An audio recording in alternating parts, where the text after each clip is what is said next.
बिस्मिल्लाहिर्रहमानिर्रहीम। अस्सलामुअलैकुम dear students, हम आपको राइज़ LMD कैट में खुशामदीद कहते हैं।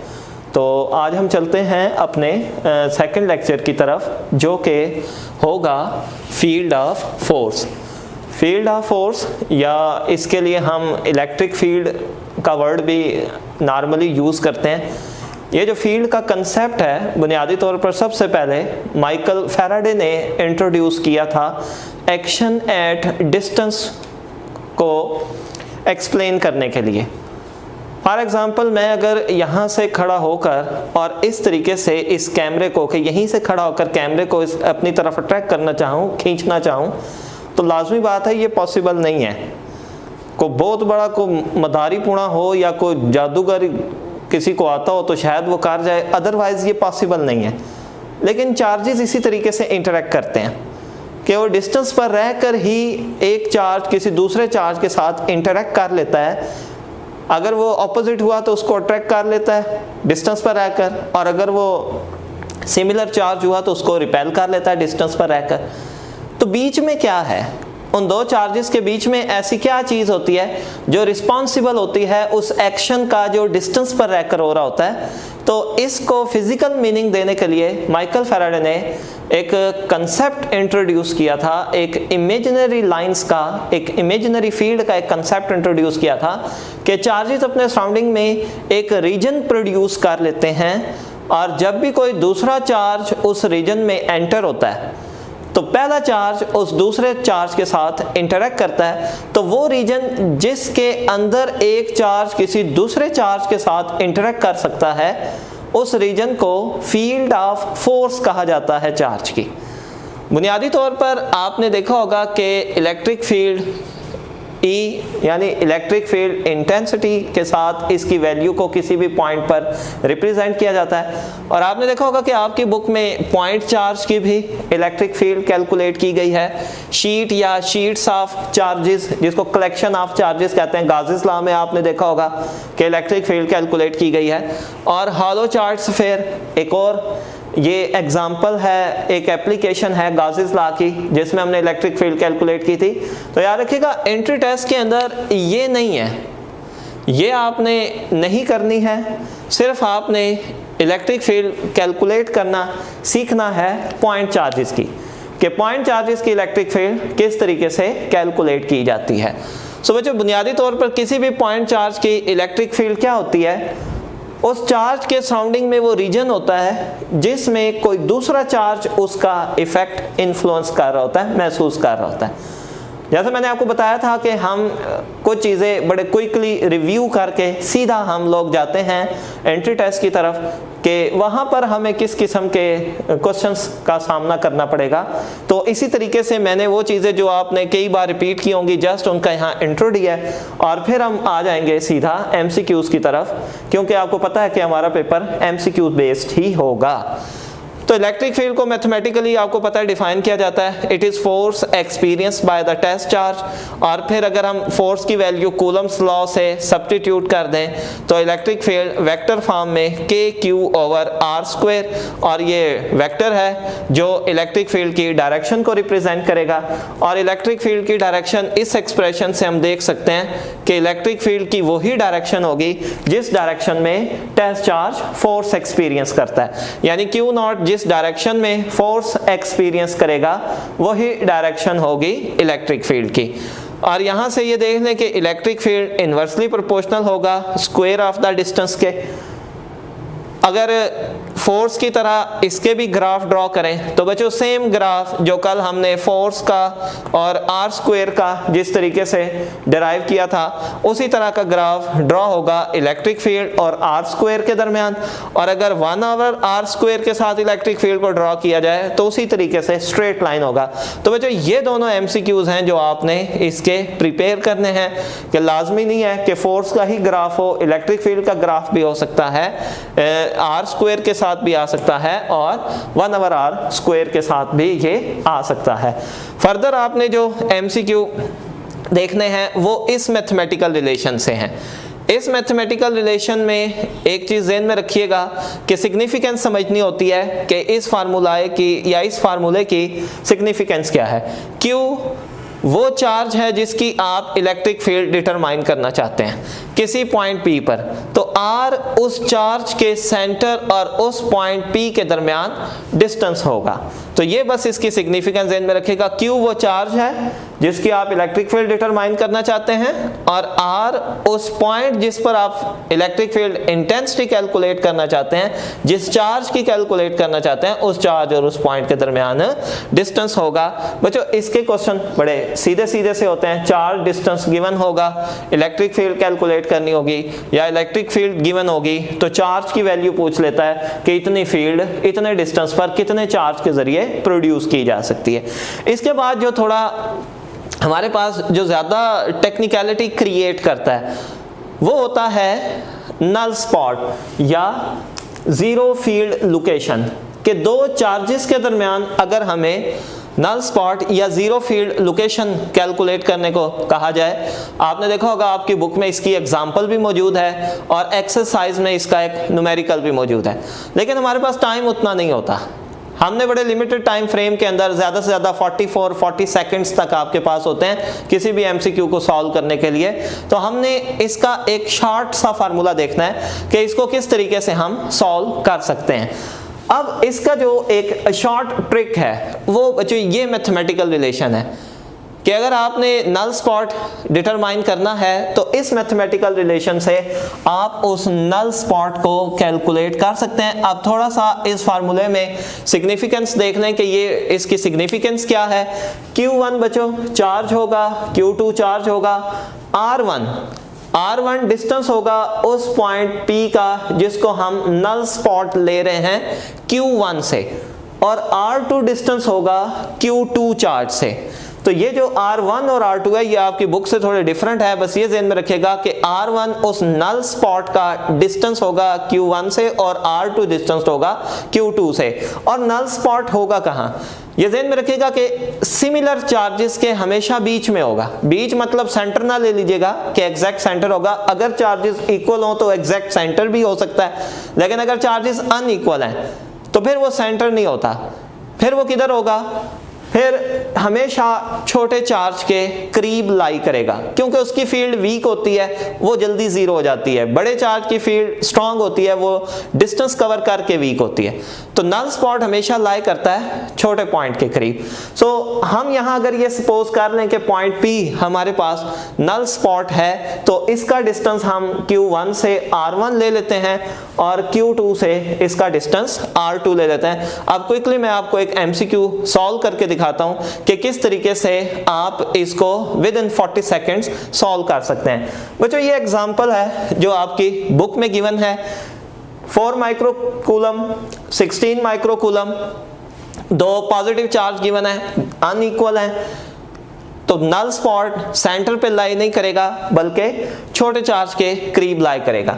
अब इसके डिस्टेंसेस देख लें। ये डिस्टेंस आपको गिवन होगा 3 मीटर। तो यहाँ मैं सपोज कर लेता हूँ कि पॉइंट P प्लस 4 माइक्रोकूलम से x डिस्टेंस पर है, तो जो रिमेनिंग डिस्टेंस होगा 16 माइक्रोकूलम का ये 3 माइनस x बन जाएगा। अब हम इसको देख लेते हैं कि पॉइंट P मैं नल स्पॉट ले रहा हूं तो Q1 से नल स्पॉट का डिस्टेंस यानी कि R1 कितना होगा, x होगा, और Q2 से इस पॉइंट का डिस्टेंस 3 माइनस x होगा। अब मैं वैल्यू सब्स्टिट्यूट करके आपके सामने इसकी कैलकुलेशंस कर देता हूं। Q1 4 microcoulomb, Q2 16 microcoulomb, distances Q1 से पॉइंट P का x और दूसरे चार्ज का 3 माइनस x स्क्वायर, इसके कैलकुलेशंस करते हैं तो ये 1/4 equal x over 3 minus x square आ जाएगा।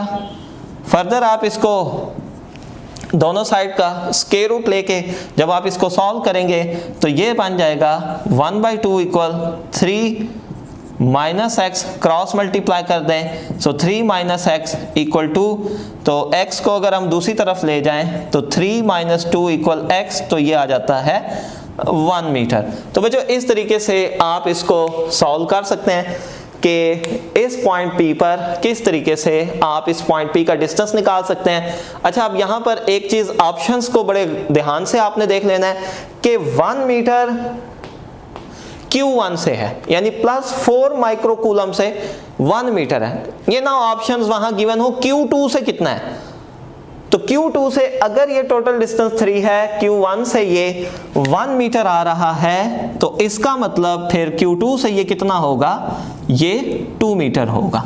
तो ये बच्चों प्रेजेंस ऑफ माइंड हमेशा बहुत ज़्यादा रिक्वायर होती है जब आप फिजिक्स का MCQ सॉल्व कर रहे होते हैं। डियर स्टूडेंट्स, इसके बाद एक दूसरी एग्जांपल जो एक्सरसाइज में गिवन है, जिसमें ऑपोजिट चार्जेस हैं, एक माइनस है एक प्लस है। अब आपने इसको जब सॉल्व करना है तो इसका नल स्पॉट बीच में नहीं आएगा। क्यों? ये यहाँ पर मैंने फील्ड ड्रॉ की हुई है ऑपोजिट चार्जेस की। यहाँ पर फील्ड एक दूसरे को कैंसिल नहीं करती, सपोर्ट करती है। तो किसी भी पॉइंट पर दोनों चार्जेस के दरमियान में नल स्पॉट एग्जिस्ट नहीं करेगा। नल स्पॉट एग्जिस्ट करेगा हमेशा जो छोटा चार्ज है, मैग्नीट्यूड में छोटा, मैग्नीट्यूड में जो चार्ज छोटा होगा उसके साइड पर एग्जिस्ट करेगा। अब यहाँ पर ये पॉइंट P है। अब आप इस पॉइंट P का डिस्टेंस एक चार्ज से x ले लें तो दूसरे चार्ज से ये 3 + x हो जाएगा। बच्चों यही सारी एक्सप्रेशन होगी। यहाँ 1 आएगा, यहाँ पर 4 होगा, और 1 से डिस्टेंस x है, x आ जाएगा, और 4 से डिस्टेंस कितना है, 3 + x आएगा। यहाँ 3 + x करके अगर आप इसको सॉल्व करें तो फाइनली फिर आप देख लीजिएगा आपका जो आंसर आ जाता है। लेकिन आपने इसकी प्रैक्टिस इस तरीके से कर लेनी है कि आप देखेंगे कि 3-4 जस्ट क्वेश्चन सॉल्व करने के बाद आप इसको 40 सेकंड्स के अंदर अंदर सॉल्व करना सीख जाएंगे। तो ये बड़ा इंपॉर्टेंट है। कौन कौन सा? इस मैथमेटिकल रिलेशन को आपने अच्छे तरीके से, इसको अच्छे तरीके से करना है, और ये आपके पास एक शॉर्ट ट्रिक होगी नल स्पॉट को कैलकुलेट करने के लिए। बच्चों इसके बाद जो कैरेक्टरिस्टिक हैं, प्रॉपर्टीज हैं इलेक्ट्रिक फील्ड लाइंस की, वो उसका MCQ कंसेप्चुअल नहीं होगा, वो क्रैम बेस होता है। क्रैम बेस यानी आपने इसकी जितने अच्छे तरीके से आप इसको रीड आउट कर सकते हैं, आपने इसको रीड आउट करना है। पॉजिटिव चार्ज की फील्ड लाइंस आउटवर्ड होती हैं, रेडियली आउटवर्ड अगर चार्ज स्फेरिकल हो।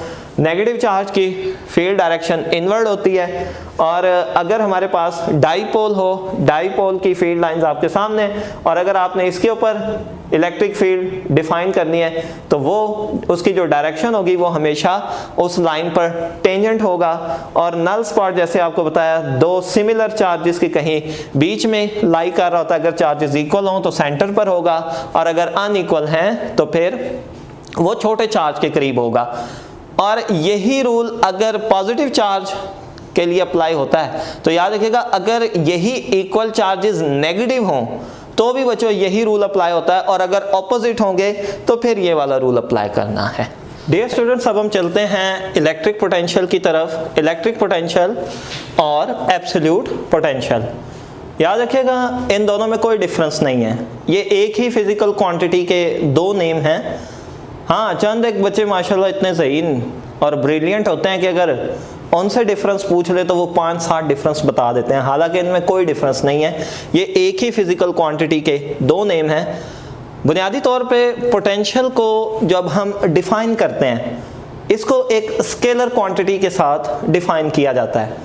अभी हमने जैसे पीछे फील्ड ऑफ फोर्स को डिस्कस किया था कि अगर किसी टेस्ट चार्ज को इन्फिनिटी से उठाकर किसी पॉइंट P तक आप लेकर आते हैं, अगर आप फील्ड को डिफाइन करना चाहते हैं तो फील्ड को फोर्स से डिफाइन किया जाता है कि force experienced by this test charge, कि ये टेस्ट चार्ज कितनी फोर्स एक्सपीरियंस करता है।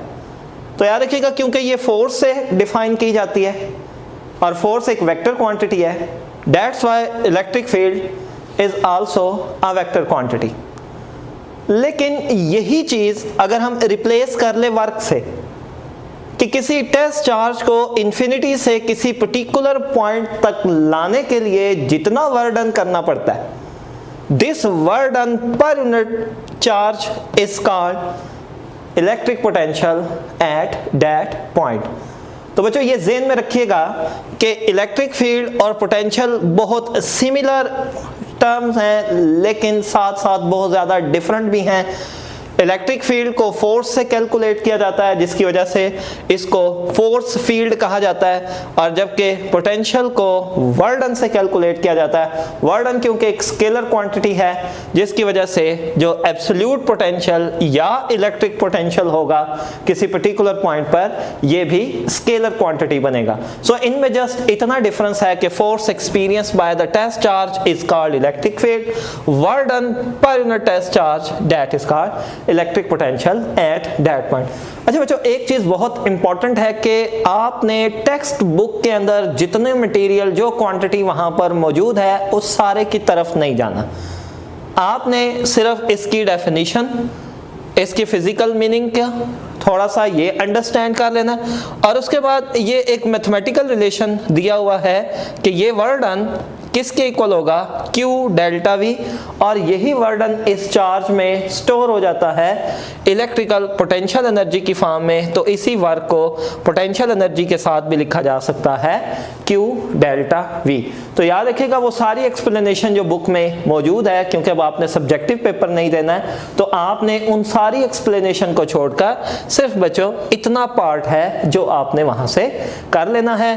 और ये रिलेशन ये बहुत इंपॉर्टेंट है, जब भी याद रखिएगा फील्ड में वर्क डन होगा, एनर्जी स्टोर होगी, पोटेंशियल हो, काइनेटिक हो, हमेशा किसके इक्वल होती है, Q डेल्टा V के इक्वल होती है। Q चार्ज है जो आप मूव करवाते हैं, और डेल्टा V पोटेंशियल डिफरेंस होता है। अब ये पोटेंशियल डिफरेंस क्या है? पोटेंशियल डिफरेंस मीनिंग में थोड़ा सा डिफरेंट होता है इलेक्ट्रिक पोटेंशियल से। फर्ज करें हमारे पास एक चार्ज Q है और एक पॉइंट A जिसका इस चार्ज से डिस्टेंस हमने फर्ज किया है कि RA के इक्वल है, और कोई दूसरा पॉइंट जिसका इस चार्ज से डिस्टेंस RB है। अगर मैं पॉइंट A पे फर्ज कर लूं कि इस चार्ज का पोटेंशियल VA है, और पॉइंट B पे मैं फर्ज कर लूं चार्ज का पोटेंशियल VB है, तो कितना डिफरेंस होगा पॉइंट A और B के दरमियान? पोटेंशियल डिफरेंस कितना होगा? अगर ये पोटेंशियल डिफरेंस मैं कैलकुलेट करना चाहता हूं तो VA माइनस VB, यानी potential difference between point A and B किसके इक्वल होगा? That is equal KQ 1/RA minus 1/RB। बच्चों आपने इसकी डेरिवेशन पर नहीं जाना, ये किस तरीके से आता है वो अब कंसर्न नहीं है, क्योंकि अब आपने सब्जेक्टिवली एक्सप्लेन नहीं करना, जस्ट आपने इस मैथमेटिकल रिलेशन को याद रख लेना है। एक चीज का ख्याल कीजिएगा, VA RA होगा, VB के साथ RB होगा, यानी AB जिस तरह यहां पहले है इसी तरीके से यहां भी A और B को आपने उसी तरीके से उसी सिमेट्री के साथ यूज करना है। तो ये जो दोनों पॉइंट्स हैं, ये दोनों पॉइंट नॉर्मली फील्ड के जब अंदर होते हैं तो फिर हम इसको पोटेंशियल डिफरेंस कह देते हैं, यानी पॉइंट A पर भी पोटेंशियल की कोई वैल्यू होगी, पॉइंट B पर भी पोटेंशियल की कोई वैल्यू होगी, then we term this as potential difference. बच्चों इसके बाद अगर हम RB यानी कि जो सेकंड पॉइंट है, अगर उसको इन्फिनिटी पर ले जाए, तो अगर RB को इन्फिनिटी पर ले जाए तो सिर्फ RA बच जाएगा, पॉइंट B का पोटेंशियल 0 हो जाएगा, और 1/इन्फिनिट 0 होता है, तो एक्सप्रेशन ये रह जाता है, ये बन जाता है एब्सोल्यूट पोटेंशियल। यानी पोटेंशियल डिफरेंस और एब्सोल्यूट पोटेंशियल, बुनियादी तौर पर एब्सोल्यूट पोटेंशियल भी पोटेंशियल डिफरेंस ही होता है, बस फर्क ये होता है कि एक पॉइंट फील्ड से बाहर होता है, यानी इन्फिनिटी से जब हम लेकर आते हैं तो उसको एब्सोल्यूट पोटेंशियल या इलेक्ट्रिक पोटेंशियल कह देते हैं, और जब फील्ड के ही किसी एक पॉइंट से किसी दूसरे पॉइंट की तरफ हम लेकर जाते हैं तो फिर उसको पोटेंशियल डिफरेंस के साथ एक्सप्लेन कर दिया जाता है। तो बच्चों अगर आपको दो पॉइंट्स गिवन होंगे कि इन दो पॉइंट्स के दरमियान पोटेंशियल डिफरेंस कैलकुलेट करें, तो फिर आपने ये वाला मैथमेटिकल रिलेशन यूज करना है, और अगर आपसे एब्सोल्यूट पोटेंशियल का पूछा जाए तो फिर बच्चों ये वाला रिलेशन है जो आपने यूज करना है। बच्चों बहुत इंपॉर्टेंट है, एमसीक्यू के तौर पर आज तक एग्जाम में नहीं आया, और आमतौर पर मैंने आपको जैसे पहले लेक्चर्स के अंदर बताया है कि जो चीज़ें रिपीट नहीं हुई याद रखिएगा वो ज़्यादा इंपॉर्टेंट है। The graph between electrical potential with a distance. क्यों कि इसमें एक छोटा सा प्रॉब्लम ये आता है कि जब बच्चा देखता है कि इलेक्ट्रिक पोटेंशियल इन्वर्सली प्रोपोर्शनल है डिस्टेंस के, तो उसके माइंड में शायद ये आए कि इस ग्राफ की शेप शायद इस तरीके से हो जिस तरह इन्वर्सली प्रोपोर्शनल का ग्राफ होता है। याद रखिएगा ये गलत है, इसकी शेप भी हाइपरबोलिक ही होती है। पोटेंशियल की जो शेप होगी डिस्टेंस के साथ वो हाइपरबोलिक होगी। इस डिस्कशन के ऊपर हम नहीं जाएंगे कि क्यों इस तरीके से होता है।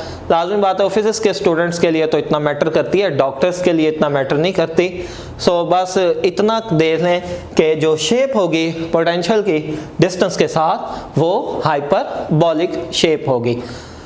डियर स्टूडेंट्स, यहाँ पर अब मैं आपको एक MCQ असाइन करता हूँ। आपने वीडियो पॉज करके उस MCQ को सॉल्व करना है। फॉर एग्जाम्पल, अगर आपको एक 1 माइक्रोकूलम चार्ज दिया जाता है और आपसे कहा जाए कि पॉइंट A अगर 3 मीटर के डिस्टेंस पर है और पॉइंट B उस चार्ज से 6 मीटर के डिस्टेंस पर है, तो डियर स्टूडेंट्स कैलकुलेट कीजिएगा कि इन दो पॉइंट्स के दरमियान, यानी पहला पॉइंट जो चार्ज से 3 मीटर और दूसरा पॉइंट जो 6 मीटर के डिस्टेंस पर है, आपने उसमें कैलकुलेट करना है कि कितना पोटेंशियल डिफरेंस आएगा। बच्चों, इसके बाद इलेक्ट्रिक फील्ड को कैलकुलेट करने के लिए एक और टेक्निक जो हम यूज करते हैं, that is known as gradient. याद रखिएगा, ग्रेडियंट किसी भी फिजिकल क्वांटिटी का हो सकता है। कोई भी फिजिकल क्वांटिटी जो डिस्टेंस के साथ चेंज होती हो, that is termed as gradient. For example, जैसे हम डिस्टेंस का चेंज लें अगर टाइम के साथ, कि डिस्टेंस टाइम के साथ बढ़ रहा हो या चेंज हो रहा हो, तो फिर डिस्टेंस ओवर टाइम हमारे पास स्पीड बनता है। अब देखें कि आपने जब डिस्टेंस का चेंज लिया टाइम के साथ, तो स्पीड, अब स्पीड भी एक और फिजिकल क्वांटिटी है। यानी सम टाइम जब आप किसी एक क्वांटिटी का चेंज किसी दूसरी क्वांटिटी के साथ ले रहे होते हैं, तो आपको एक और क्वांटिटी इक्वालिटी के अंदर मिल रही होती है। तो इसी तरह पोटेंशियल ग्रेडियंट कैसे डिफाइन किया जाता है? ग्रेडियंट बुनियादी तौर पर change in a physical quantity with respect to distance, कि कोई भी क्वांटिटी जो डिस्टेंस के साथ चेंज हो रही हो, तो हम कहते हैं कि ये उस क्वांटिटी का किसी रीजन में ग्रेडियंट मौजूद है।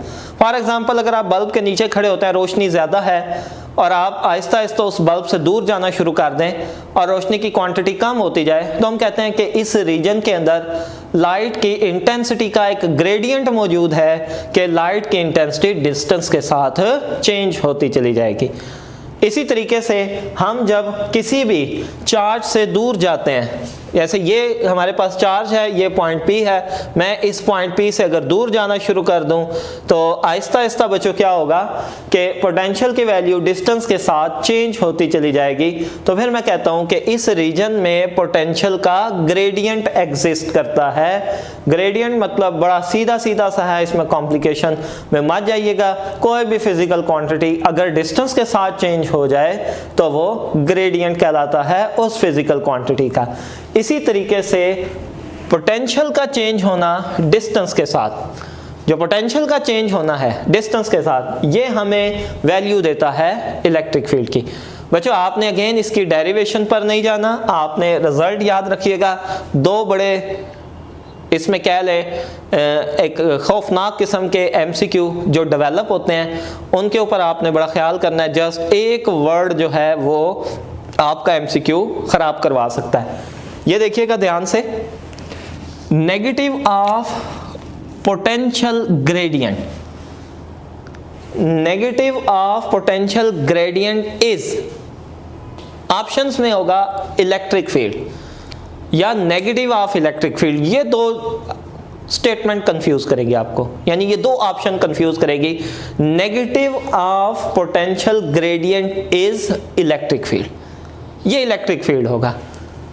पोटेंशियल ग्रेडियंट इज, अगर नेगेटिव ऑफ पोटेंशियल ग्रेडियंट नहीं है, सिंपली क्या है, potential gradient is, that is negative of electric field. तो इन दो स्टेटमेंट्स में नेगेटिव को फोकस करना है, आपने बड़े ध्यान से देखना है कि negative of potential gradient is electric field, potential gradient simply is negative of electric field.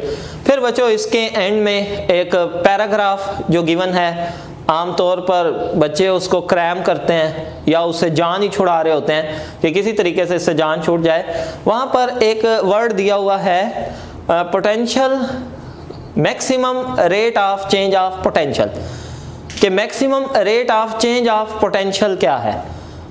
बच्चों मैंने यहाँ पर एक डायग्राम ड्रॉ की है। अगर आप इस डायग्राम को अगर आप देखें, इस डायग्राम में मैंने 3 ट्रैक्स बनाए हैं।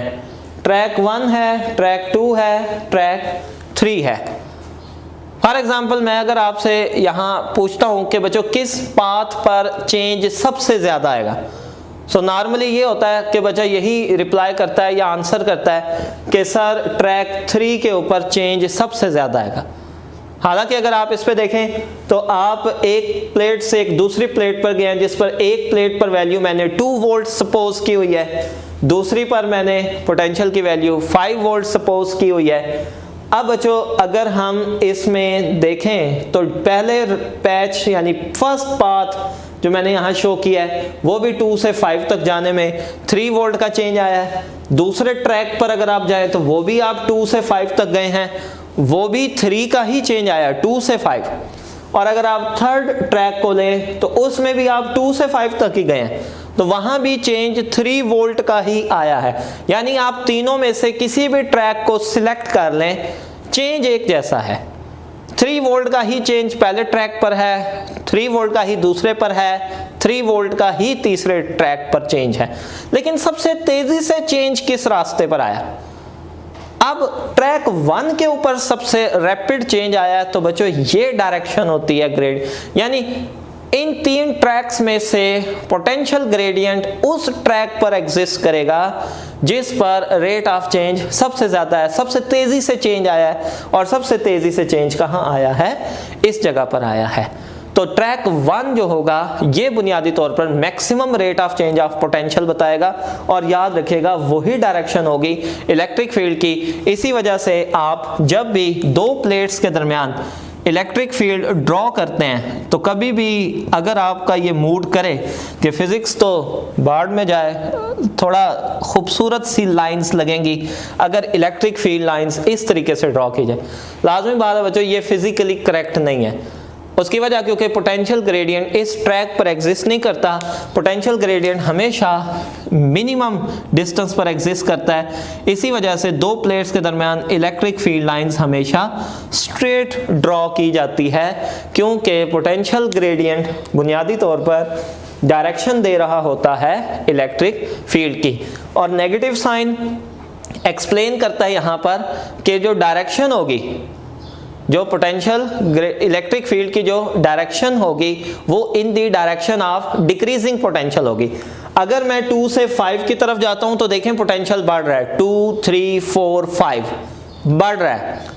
और अगर 5 से 2 की तरफ आता हूं तो 5 4 3 2, तो डिक्रीज किस डायरेक्शन में कर रहा है? तो 5 से 2 की तरफ डिक्रीज कर रहा है। तो अगर मैं इलेक्ट्रिक फील्ड ड्रॉ करना चाहूं तो इलेक्ट्रिक फील्ड की डायरेक्शन किधर होगी? 5 वोल्ट से 2 वोल्ट की तरफ होगी। बच्चों याद रखिएगा ये लाजमी नहीं है कि यहाँ पॉजिटिव और नेगेटिव हो तो ही आपने फील्ड लाइन ड्रॉ करनी है। फर्ज करें अगर आपको यूं 2 वैल्यूज देकर कहता है कि बताएं फील्ड की डायरेक्शन क्या होगी, तो आपने बड़ा ध्यान देना है इस चीज के ऊपर कि जो हाई पोटेंशियल है उससे इलेक्ट्रिक फील्ड की डायरेक्शन होगी लो पोटेंशियल की तरफ, और स्ट्रेट लाइन लेनी है आपने, यानी डिस्प्लेसमेंट लेना है सीधे सीधे लफ्जों के अंदर कि यहां पर ये डेल्टा आर हमेशा डिस्प्लेसमेंट होगा, यानी शॉर्टेस्ट डिस्टेंस लेना होता है उन 2 पॉइंट्स के दरमियान, जिन 2 पॉइंट्स के दरमियान आप इलेक्ट्रिक फील्ड डिटरमाइन करने जा रहे होते हैं। अच्छा बच्चों ये हमारे पास अब आ जाता है, आपने देख लिया इलेक्ट्रिक पोटेंशियल, एब्सोल्यूट पोटेंशियल, उसके बाद ये ग्राफिकल रिप्रेजेंटेशन है, ग्रेडियंट क्या होता है, ग्रेडियंट से रिलेटेड इंपॉर्टेंट एमसीक्यूज वो भी मैंने आपके साथ डिस्कस कर दिए हैं। सो थैंक यू बच्चों।